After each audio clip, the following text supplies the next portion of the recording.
Brian will be interviewed by Professor Snyder in a moderated discussion, but quick intro on Brian, followed by a video, and then Mike will take it from there.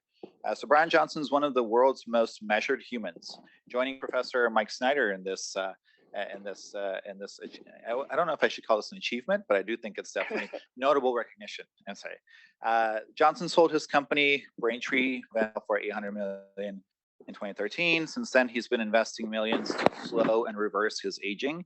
In 2021, he set a world record by reducing his epigenetic age from 5.1 years by 5.1 years in 7 months. Project Blueprint, which we'll hear about in a bit, is an endeavor to achieve humanity and Earth-scale cooperation, starting within the self. In 2023, Brian launched Rejuvenation Olympics, an epigenetic leader at one's speed of aging, and of the 1,750 people on there, he is leading the charge. So before he joins us on virtual stage, I'd like to call your attention to this video.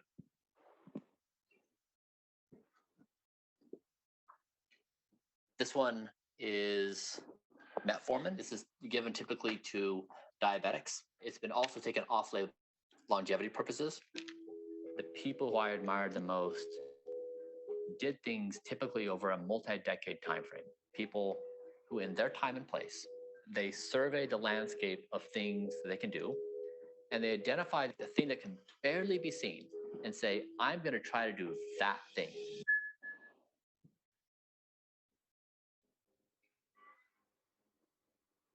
Here comes the scary pictures. 7 years old. I bootstrapped the company for the first 4 years, and we were profitable every month. And then I raised money, and we sold it for $800 million, and then I made $300 million of that. At the age of 34, I thought it's time to try to do something meaningful on that kind of multi-decade time scale.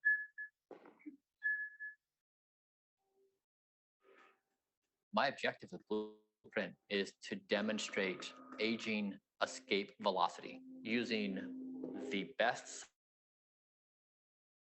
appropriate interventions to neutralize my aging process.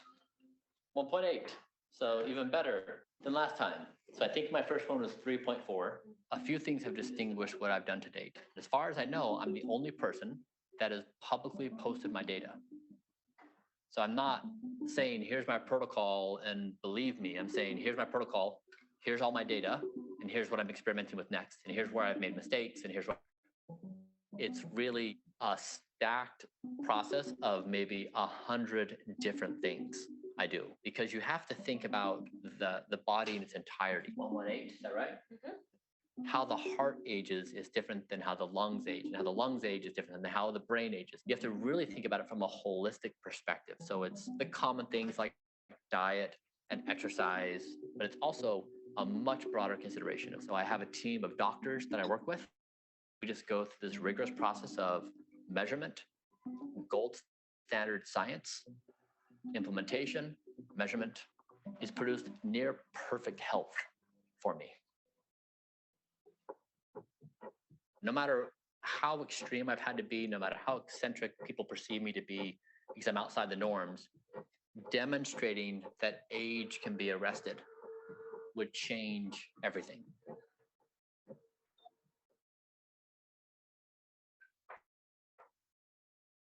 All right, Brian, can you hear us? I can. Great. Okay, we're about to get your picture up on the screen, and we'll be there in a minute. Anyway, thank you so much for joining us. We're sorry Brian had a family emergency, wasn't able to come in person, but we're fortunate he's able to come join us by Zoom. So the format of this, I'm still hoping to get your picture up on the screen. Coming? Yeah, they're still working on that. The format of this will be maybe you and I can chat for a few minutes, ask questions. Oh, I see. You're on one of our 4 screens. All right. Well, that's better than none, along with some. Maybe we can make Brian a little bigger than the people whose pictures aren't showing. That should be pretty easy. Hang in there a second, Brian, while we fix all this. We're getting there, though. So what we'll do is you and I will just and then I'd love to open it up to the audience here, and everyone else can ask questions. You've emerged in the press a lot over the last year as quite a phenomenon. And I think everyone here wants to learn all the cool stuff you're up to. So maybe we could start, again, if we could make Brian full screen. We're working on that. All right. Why don't we get started by, you could just summarize, I know you're doing so many things, but maybe you could just give us a quick summary of, some of the things you're doing that are part of your daily routine here. You're using to try to slow or reduce your aging. Yeah, I mean, I guess first I would express gratitude to you and others who have been the pioneers of this field. Oh, thanks. I don't think we've gone as far as you, but that's at least at a personal level. Well, anyway, go ahead, yeah, Brian. Tell us a little bit about. Thank you, though. Yep, definitely. It's really great just to be standing on the shoulder of giants who've gone before. Yeah, I mean, Blueprint. Oftentimes, I guess the conversation typically goes when this kind of thing comes up, people want to immediately go into the details and say, do you prefer NMN or NR, or they'll go to some other molecule. Meanwhile, some of the basics in life mastered. So sleep and diet and exercise. So the person may be posing the question online when it's 3 a.m, they have a bag of Doritos in hand and they really need to get to bed, but they're just up rolling around on the internet. And so really, I think that the most important thing that I've accomplished at Blueprint is getting the basics done right and masterfully. So getting perfect sleep, perfect diet, and perfect exercise, and getting all my clinical biomarkers in the optimal clinical outcome range. So, and into the more advanced therapies, so doing rapamycin, acarbose, metformin, we're doing 8 senolytics. So the various things like that, but we've just tried to slowly stack up methodically, but getting every single thing right in a meticulous way. Are there certain things in the diet in particular? We dive in, I know, in detail in any of these areas, but I think diet captures a lot of people's attention and imagining. Are there a few simple things that, you would enter as part of what you're doing that you think everyone else should be doing? Yeah, I would try to reduce the perceived complexity and expense of Blueprint and say, the average person can do this in the United States for $1,500 a month. That includes all their groceries and all the supplements I've laid out. And so I would say in priority, number 1 is get perfect sleep, which means every single night, make sure that sleep is a non-negotiable thing in your life. You go to bed at the same time, you get the same high quality every single night, and that your sleep profile is equal to an early 20s. So that includes REM and deep and how much time you awake after you go to sleep. Once sleep is in a good situation, then you can move to the next level, which is getting diet right. And my diet currently is 2,000 calories a day. I'm vegan by choice, not by necessity. And so it's basically 70 pounds of vegetables a month, a lot of vegetables, berries, nuts, and seeds. And then I take about 100 supplements. And so every single thing we do has a measured endpoint. So there's nothing that is in the diet, the protocol that is a nice to have. Everything has for its life. And we have closed loop systems to measure the efficacy of each one. Got it. And are you, for example, emphasizing, I'll just throw a few things out there like antioxidants or anti-inflammatories? I imagine that's a staple in your diet. You mentioned nuts and things like this.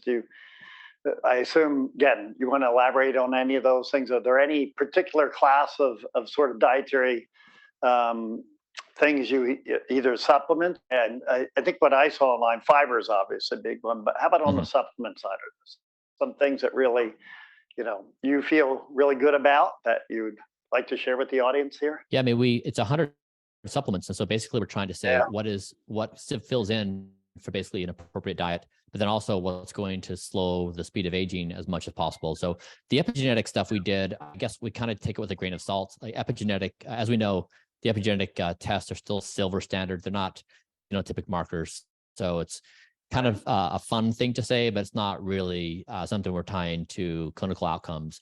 But the more interesting biomarkers, I think, are the phenotypic, which we've achieved, but then also this speed of aging, the Newton pace algorithm that was developed out of Duke from the New Zealand longitudinal study. We like that. It's highly responsive to diet and lifestyle interventions. It also has some decent relationships with these phenotypic markers. We do like imaging a lot, MRI, ultrasound, do, which is really nice. But I'd say the supplement, we've basically tried to address every possible thing we can. So antioxidants, inflammation, and we measure all those things. So we're trying to design a perfect diet. For me, a lot of this is transferable to other people. Some of it will be nuanced for the individual, but most of the stuff is, based upon population level studies. And then we've made small tweaks here and there according to my tests. Things that I saw is that you make, as you point out, all this available, both the diet you're doing and as well as your measurements online. So I guess we can share that website for those who haven't seen it. It's also pretty easy to find if you Google it up. So I think that's pretty incredible. As someone who likes to share data myself, I think this is pretty important for the community, because if we have lots of these people doing this, I think we're all going to learn a lot more. Mm-hmm.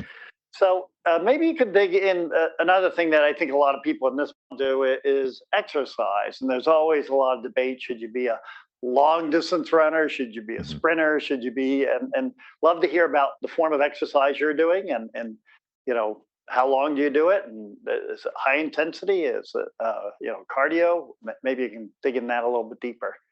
Yeah. And your point is a really good one about people disagreeing. I mean, there's endless disagreement among people about what to do. And even among experts reading the exact same data, and that's great. And it's going to not always be the case, but like that is the case now in health and wellness. Yeah. And so the objective of Blueprint was not to say we have the one right answer or we figured this all out. It's just simply to say, we appreciate that we've created a process of looking at the data measurement protocol and sweeping that again and again. And so it's basically trying to create an ecosystem of people who want to do the same process, testing other variables. And so by no means our thing, it's just like, hey, we have a process and we want to have a dialogue with data, not with opinions. And so with my exercise routine, we've pieced it together from a variety of sources. I had a YouTuber fitness person come to my house yesterday. It was fun. We shot some videos.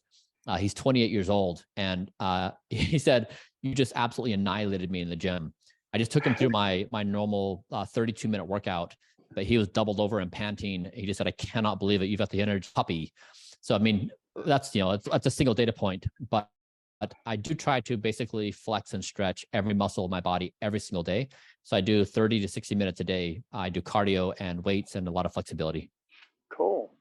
And I got to ask, VO2 max, many people say it's a good marker of longevity and lifespan and such. And I've got to ask, what is your VO2 max? I know I can look it up online, but I didn't do that. If I'm not mistaken, it's 53.2, which is awesome. Yeah, so it's like all right. Our organizer likes to point out his is 53.2 as well, but and he's in his 50s, but yeah, he just ran a marathon. Well done.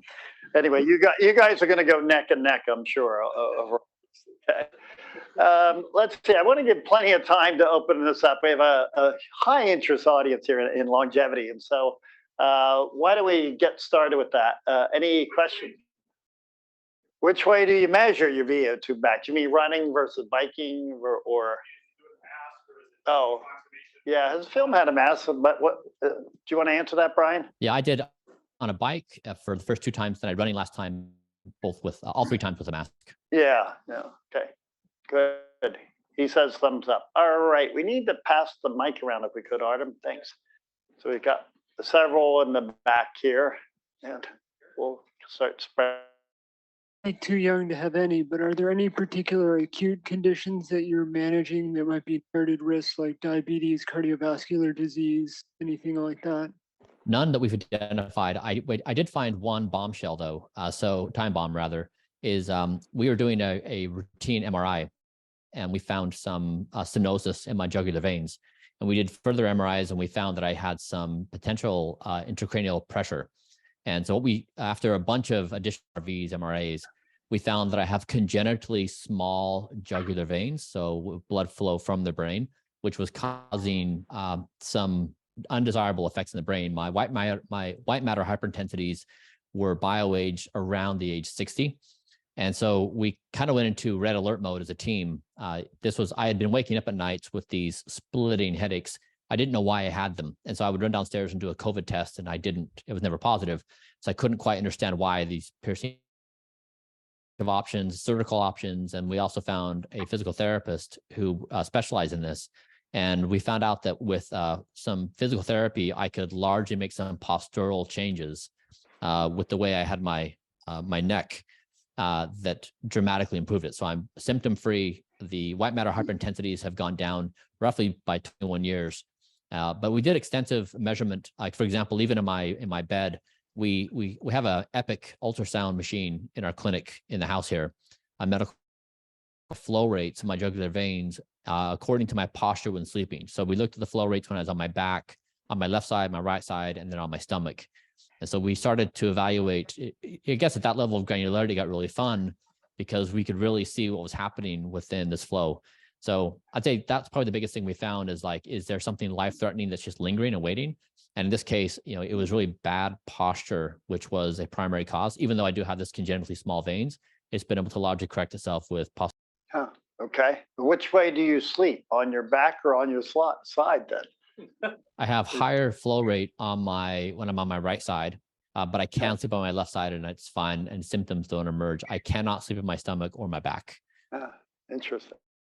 Cool. Okay. Okay, we've got more hands. Oh, sorry. Yep. Thanks for sharing all the insight. I was just wondering if you have sort of, checked this polygenic risk scores for, for the genetic and how have integrated any of such, genetic data in for your day-to-day routine. And then also, I was wondering if you do any sort of, fasting protocols, intermittent or, any other protocol. Mm-hmm. Yeah, I'd say my team has focused very little on genetics. I know I'm an APOE3. That's one we've looked at, and then others. But my team is generally of the opinion that it's not yet an actionable thing. I suspect people are going to disagree with that, but we haven't done a lot of things with genetic-based information on protocol creation. On the fasting, yeah, I fast for 16 hours a day. So I eat between 6 a.m. and roughly 11 a.m. to noon, and then I fast the rest of the day. And I've done that primarily because to optimize for sleep. If I do that and give myself 10 or so hours of fasting time, right before bed, and I found that really optimizes for sleep. And again, sleep is my number one priority in life. If sleep is good, life is good. The difference between hope and despair is a good night's sleep, as Matthew Walker said. Okay. Well, if you ever want help interpreting your genome, I think that's a specialty we have. So happy to help you with that. Okay. Next is on our left side. I don't know if are you able to see the audience at all, Brian, or you just? I can.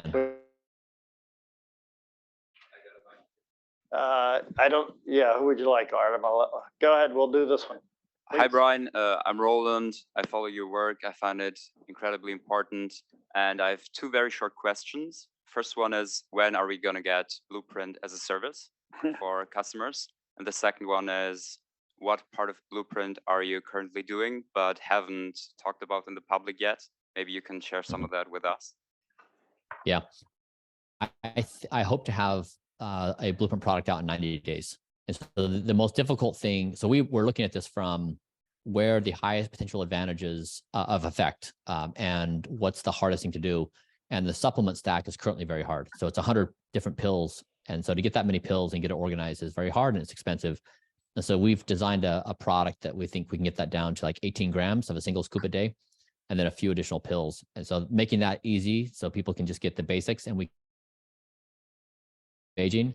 So yeah, we're hoping we can solve for that in 90 days. And then for other things that we're doing that we've not shared, we have like 4 or 5 6 to 8 therapies we've been doing that we haven't shared yet. So one is we're trying to currently increase my Klotho and follistatin levels.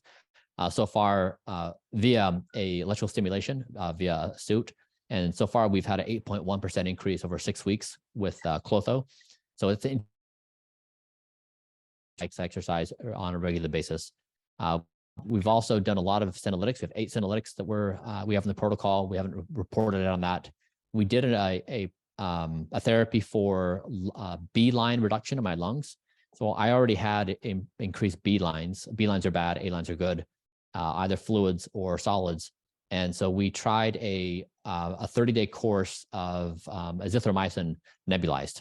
Yeah, And I'm not sure if we everyone did- knows what a beeline is. Do you want to, could you? Yep. So it's just basically an accumulation of fluid or a liquid in the lungs, and over time. And so you just don't want them in your lungs. They're an age marker. And I had more than usual. And then COVID increased them by 118%. And so we're trying to basically do lung rejuvenation. And we designed this therapy based upon a study we had found where children with fibrosis had done this. And so we thought it passed the safety thresholds for doing the nebulization. And so we're now going to measure my lungs in the next 2 weeks to see if the therapy had any effect. And there's a few others like that. So yeah, like we're always doing things like that we haven't reported on.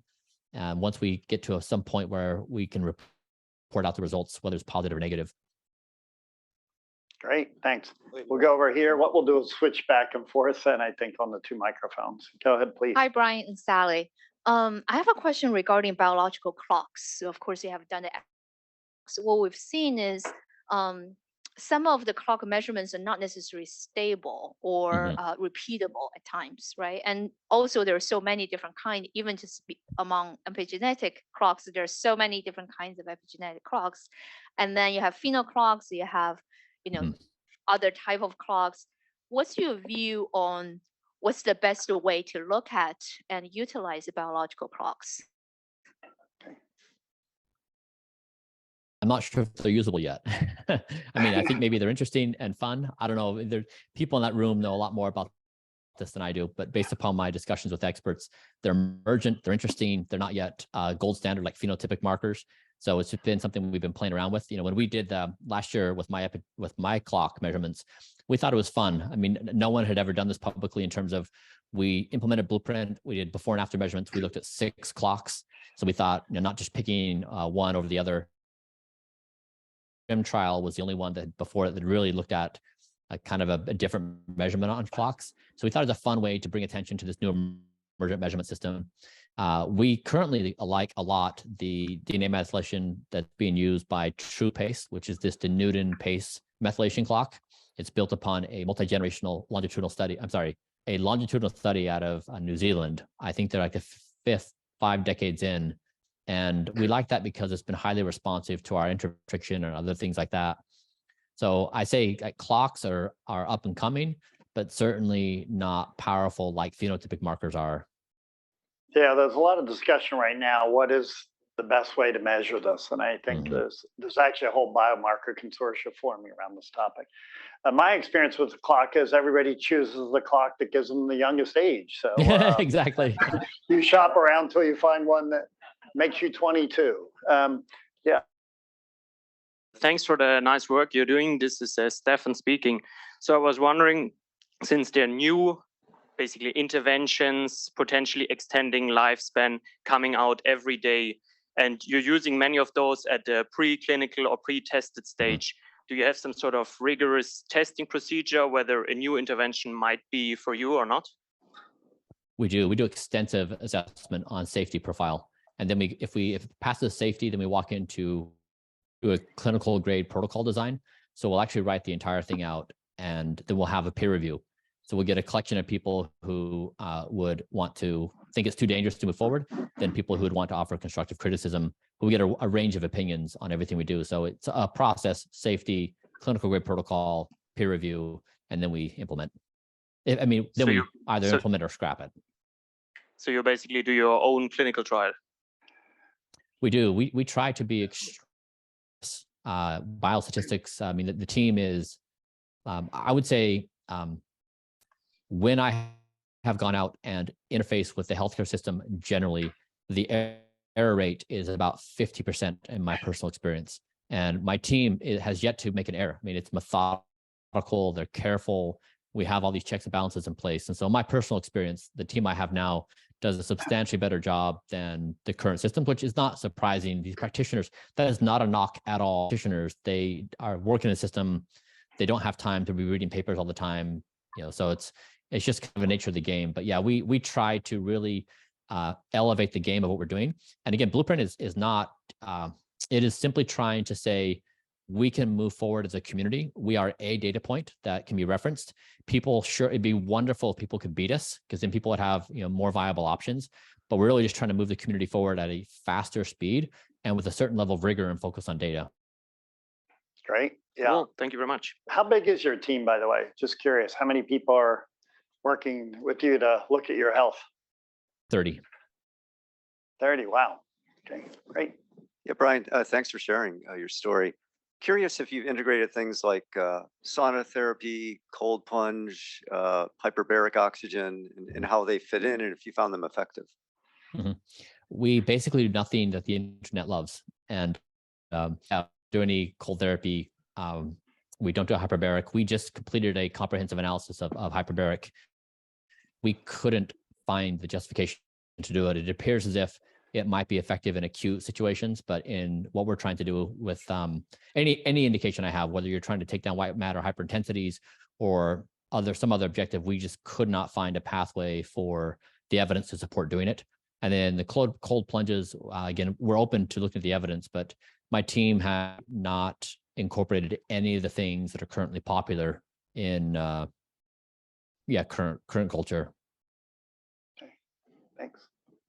Hi, Brian. Your story is quite fascinating. I wanted to know if you've been like banking your stem cells, and can you tell us like if you've been working with any company that's banking your stem cells, and are you contributing it towards research? Yeah, we are banking all kinds of biofluids. Yeah, for analysis in the future, and then for other objectives. Okay, yes, sir. Oh, hi, Brian. Fascinating. My name is Terry. I'm curious about whether you control other type of mental data and keep that as a control data. Do you do, and what are your views on like meditation and other spiritual type of experiments?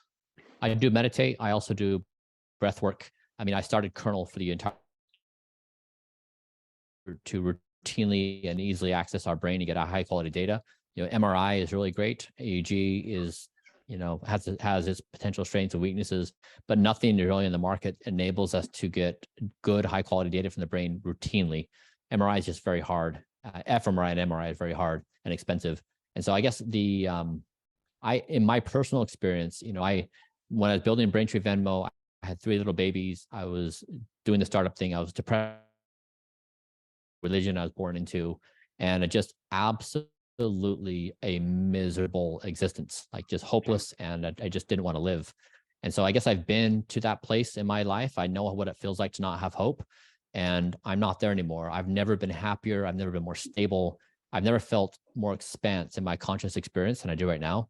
And so I think getting a lot of these basics done and right, getting sleep right and diet and exercise and have it be routine, I'm just steady. Of food or of social media stimulation, I'm just okay. And so it's really a phenomenal existence. I don't think if I would have told myself at that point in time that I could achieve this steadiness, I don't know if I would have believed it, but it's pretty blissful having been on the other side of it. Okay. Hi, Brian, Robin Menzicani from Deciduous Therapeutics. I think sleep is something we can all do a better job of. Can you just talk about do's and don'ts, conditions, maybe what aren't getting good night of sleep, like how do you correct it? I think it's something that most of the country struggles with. Yeah, I'd say, so I use Whoop as my primary device to measure. I also have an 8 sleep bed. So I guess I'm getting measurements from multiple devices, but I primarily use Whoop. I currently have a 6-week streak going on of perfect sleep according to Whoop, which just means I'm basically, in my sleep performance, I'm getting the amount of sleep I need every night. And I didn't realize where this would land, but people have been out of their minds on this going on, and they share their sleep stats, and it just is really bad. And so I guess a few things I'm doing. I've been working to perfect this for several years now. One is I find in my personal routine that if I stop eating around 8 to 10 hours before I go to bed, my resting heart rate goes down to 45. And that really is, like, to me, the strongest indicator of where I'm going to be at for the night. For some reason, that's the one that correlates most strongly. 2 is I need about an hour wind down time before I go to bed. If I work right up to go to bed, and then all night I'm just tossing and turning, running through the same thoughts. So I need a full hour to just turn off and legitimately just relax. And then 3, I have a blacked out bedroom. There's no light that comes in. I'm fortunate enough that I can sleep by myself. There's no one, I don't have to coordinate with a partner on their bedtime or them getting up at night. A temperature controlled mattress. And then the most important thing is Sleep is non-negotiable for me. So I cannot be in a situation where I'm traveling somewhere and arrive late, so my bedtime's late, or that I'm going to go out with friends, or that I need to finish a work project or whatever. It happens every single night at the exact same time, never fail. And that kind of non-negotiability really helps clean things up in the decision making, because it's so easy to sacrifice sleep. It's always the first thing to go on the list. And it just makes me miserable. Life feels so hard without it. I can attest to this. We invited him to turn this down. So anyways, Derek. Is there anything in your current protocol that you're worried about or maybe think is marginal that you're considering dropping?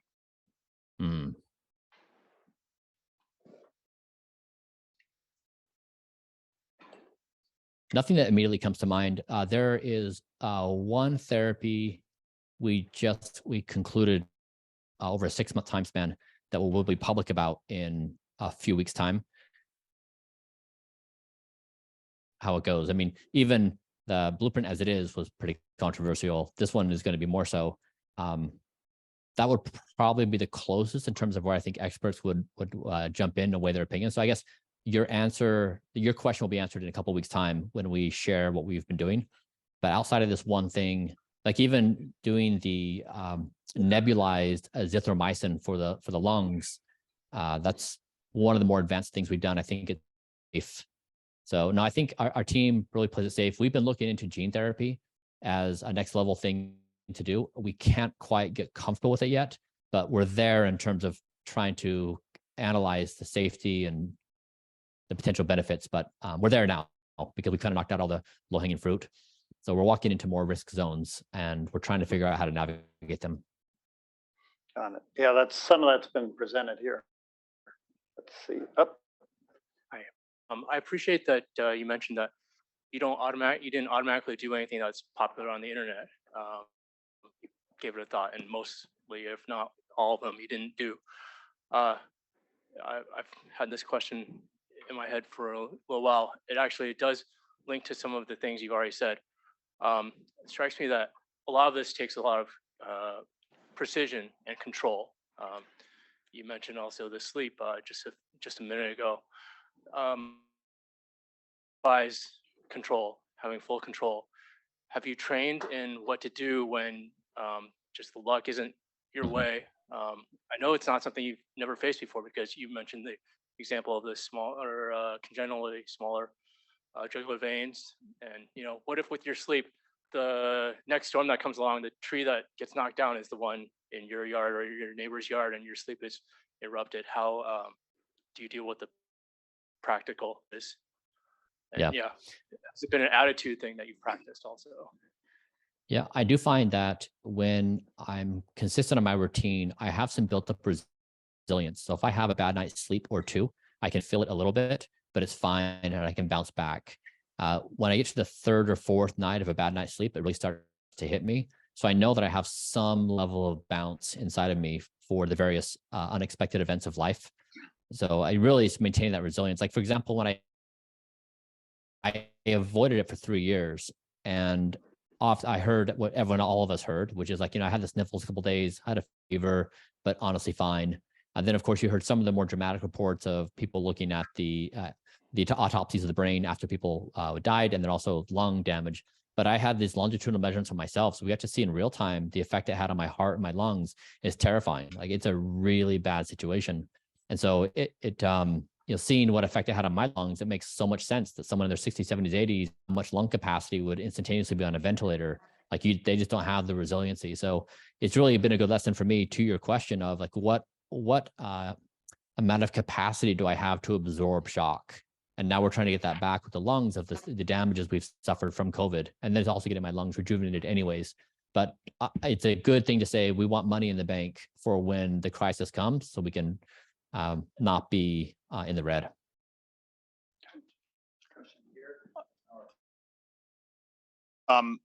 My question is, I'd like you to describe a little of your process on how you put together your team.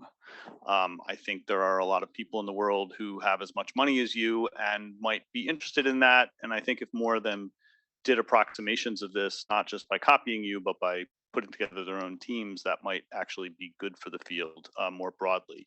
But after the earlier question, I also wanted to stick on a follow-up with following up on the sleep question. Do you not travel across multiple time zones? Do you try to avoid that specifically? Yeah. But the team question is the important one. Yeah, I did travel across time zones this past week, and it was just from Pacific to Central Time, so 2-hour difference, but I still maintained perfect sleep for those 2 nights. So I survived in a hotel with a pretty rigorous schedule. And so that was really my objective, is could I maintain perfect sleep protocol doing that? And I did. So I was happy about that. Up their own teams, it's really, really hard because you, like, even given the MRI, we're trying to do full body imaging of every organ of the body. And so, for example, recently we looked at the thymus, and we tried to get a protocol built for the thymus, and finding an MRI machine that had the proper capabilities and also the proper cardiac coil, and could also do the protocol for us and have the technicians to do it. You know, it took us 3 attempts. That's just let alone all the other organs of the body. And we have a general, we have a rule that if we can't measure something at a baseline, we don't do it. So it's extensive measurement all the time. And so it's really, really hard that we do. And I'm sure because you guys are in this field, you understand it. Like, even getting an MRI of the thymus takes an entire team and months of work to get it right because of the protocol, then the working with the system and getting. And so, yeah, Blueprint is so much more complex than I think the average person understands. They see that the recipes and the supplements, but then behind the scenes, to get to a place where you can speak with a minimal amount of data, just to base on yourself, trying to figure out what's going on, has been a Herculean effort. And that's really where the majority of the money has been spent, is not on therapies, but measurement. Just trying to get our heads around, can we get a baseline? I'm a journalist. Tell us about your physical location, where you choose to live physically. Tell us about weather, whether you get sun, elevation, anything, any factors in that. I chose Los Angeles 5 years ago. It was really when I was starting Kernel. I didn't know exactly what path we were going to take, whether it's going to be invasive or non-invasive. And I wanted the optionality of universities and technical talent that could span the possible paths of commercialization. And so it was either Austin, San Francisco, or LA. And so I chose LA as the path that would give me some optionality. And so, but I didn't, it was really for Kernel. But I do, in LA, I enjoy it here. I monitor the air quality very carefully because the air quality is not great. And so I have an air purifier, one or multiple air purifiers in each room. And I'm out in the sun either in the morning or the evenings when the UV index is really low. I'm constantly doing therapies to my skin. We use a lot of lasers. And so in that case, the healing time of the laser. I do a lot of trail racing up in the mountains, and I typically go 5 or 6 in the morning. So I just enjoy that at a time of day. And yeah, I guess just like everything else, like monitoring all the health relevant data. I mean, my objective, I consider myself to be a professional rejuvenation athlete. And I started using that because people would look at me and say, like, you're really weird and eccentric, and they just didn't know how to think about me. And so I wanted to help them understand the category. I'm not a biohacker. I'm a wellness enthusiast. So if you look at LeBron James and you see what he does for his diet and his body, you don't think he's crazy or eccentric. You just think he's, professional, trying to be his best on the court. And so I wanted to use a new frame to say, hey, there's many of us here who are really trying to be professional rejuvenation athletes.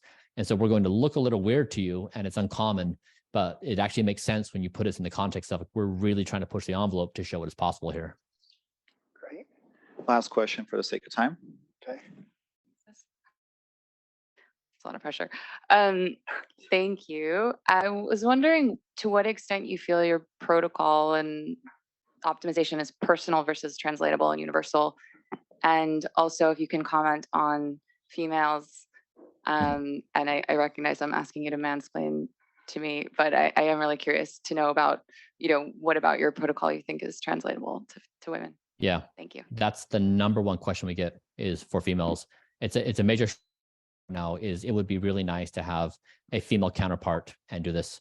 The reason we haven't done it is it is so hard with me to do this. Just one person to add another person in the entire chain is just it kind of overwhelms the team. And so I wish we had a female in the protocol so that we could do all these things. It makes me sad that we don't. And it's, I'm not in a position to say what is transferable to females. That's not my role. My team would certainly have some opinions that some of it is transferable to females, and then there's some things that could be addressed. But I mean, more generally, I guess what I'm trying to do with Blueprint is there's several shortcomings of Blueprint. Like we're N of 1. We don't have, we're not looking at females, like all kinds of shortcomings. We're doing multivariate testing. We're not isolating these things properly. And so all the shortcomings, but I think where we do shine is like philosophically, what I'm trying to do is if we have a thought experiment, we say, what is the future of technology in 20 years? Right now is going to say better. And we may disagree over what better means of what AI is going to be, what technology is going to be in terms of price, power, performance, but we just unquestionably going to assume better along multiple characteristics. If we say, what is the potential of you and me in 20 years, or what is the future of humanity in 20 years, in there is some strength of an opinion that it's decay and decline, and we're just simply trying to slow it down. But we don't think is in confidence that we're going to get better. And so what if in this early 21st century, the thing that fundamentally shifts for humans is if we said, what's going to happen in 20 years to me or to you or to humans? And we said with unquestioned confidence, we don't know, but better. What kind of superhero am I going to be or are you going to be? But to me, that's the most exciting thing is, can we get human improvement on the same curve as science and technology? And that's what I've been trying to do is basically say, if I can implement the science and technology perfect precision, attaching myself to the improvement curves of science and technology with a team that's going through the science and creating these protocols, can I move my self-improvement at the speed of science and technology without being weighed down of imperfections of the human mind's performance of, not eating the right things or making other mistakes? So that's really what I'm after, is a shift in human aspiration of the philosophical underpinnings of how we imagine ourselves in the future. Well, I think those words, unfortunately, we do have to wrap up. By the way, if there is a female who wants to volunteer, I'm sure, and can fund themselves, by all means, go for it. Make it an N of 2. Anyway, thank you so much, Brian. It's been fantastic discussion. It's been wonderful. Thank you for having me. Wonderful to see you all. Bye. Thank you. Right.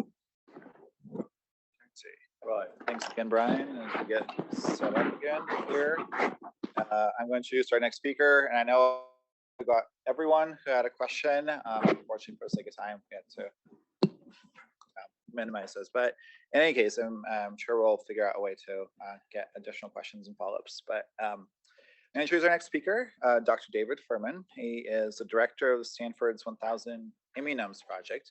He also holds positions as chief at the Center for AI and Data Science of Aging at the Buck Institute for Research of Aging, as an adjunct investigator for the